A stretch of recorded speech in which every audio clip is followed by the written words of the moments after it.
বাংলাদেশ হচ্ছে পৃথিবীর একমাত্র দেশ যেখানে টেলিভিশনের নাটক বলে একটি ব্যাপার আছে। নাটক আসলে মঞ্চের বিষয়।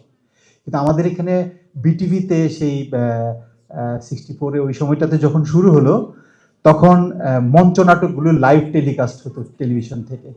তো যখন কোনো টেকনিক্যাল প্রবলেম হতো তখন কেটে নিয়ে আবার করতো। তো ওইখান থেকে অ্যাকচুয়ালি টেলিভিশনের নাটক প্রচারে শুরু।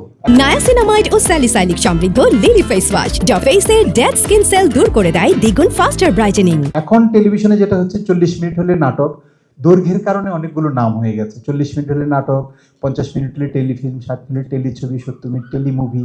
Basically same content. এই একই জিনিস যদি আবার ওটিটি প্ল্যাটফর্মে যায় তাহলে ওর নাম হয়ে যায় ওয়েব ফিল্ম।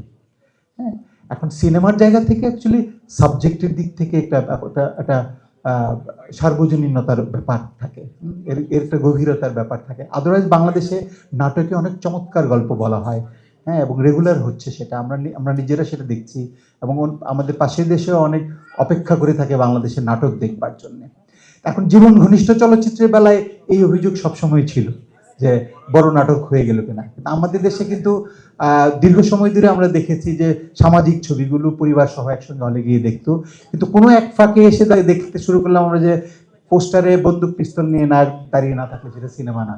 হ্যাঁ, খুব লাউড মেকিং, চিৎকার, ওভার দ্য টপ অ্যাক্টিং, মেলো ড্রামাটিক প্রেজেন্টেশন, তাইলেই ওটা সিনেমা। এই ব্যাপারগুলো সবসময়ই ছিল।